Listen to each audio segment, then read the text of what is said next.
মানুলো Marquez Roca ভারতীয় football টিমের গুরু দায়িত্ব পাওয়ার পর তার পছন্দ মতো কাদেরকে ভারতীয় ফুটবল টিমের সাপোর্টিং স্টাফ পদে নিযুক্ত করছেন একবার দেখে নেওয়া যাক। তো সেখানে মাহেশ গাওলি তো রয়েছেন ভারতীয় ফুটবল টিমের অ্যাসিস্ট্যান্ট কোচ পদে, যিনি ইগস টিমেসের আন্ডারেও কাজ করেছেন।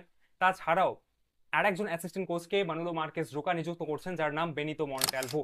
এফসি গোয়াতে বেনিতো মন্টালভোর সাথে কাজ করেছে অলরেডি, এবং তার আগেও মানুলো মার্কেজ রোকা এফসি গোয়াতে কাজ করার আগেও বেনিতো মন্টালভো এফসি গোয়াতে কাজ করে গেছেন, ভারতে এসেছেন, ভারতে কাজ করে গেছেন, এবং তার প্রচুর এক্সপিরিয়েন্স রয়েছে। বার্সেলোনা থেকে ট্রেনিং প্রাপ্ত তিনি তিনি as a coach, as a sporting director, as a analyst তিনি খুব ভালো একজন স্পোর্টিং ডাইরেক্টর, এবং আমার মতে তিনি খুব ভালো একটা অপশন হতে পারে মানুলো মার্কেজ রোকার সাথে কাজ করার জন্য ভারতীয় ফুটবলের উন্নতির জন্য।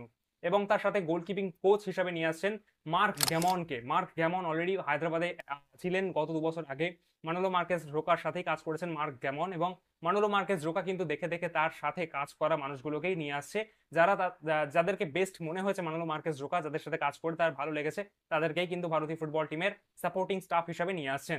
এরপরে রয়েছে স্ট্রেংথ এবং কন্ডিশনিং কোচ হিসাবে জোসে কার্লোস বারোসো। জোসে কার্লোস বারোসো তিনিও অলরেডি ভারতবর্ষে এসেছিলেন, তিনি ভারতে কাজ করে গেছেন। হায়দ্রাবাদে মানুলো মার্কেজ রোকার সাথেই কাজ করে গেছিলেন 2021 মরশুম নাগাদ। তাকেই নিয়ে আসছে স্ট্রেংথ এবং কন্ডিশনিং কোচ হিসাবে।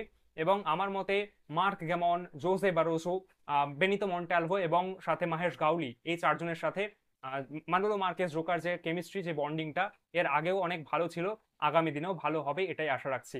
দেখা যাক আগামী দিনে ভারতীয় ফুটবল কতটা উন্নতি করতে পারে মানুলো মার্কেজ রোকা এবং এই বাকি সাপোর্টিং স্টাফের আন্ডারে।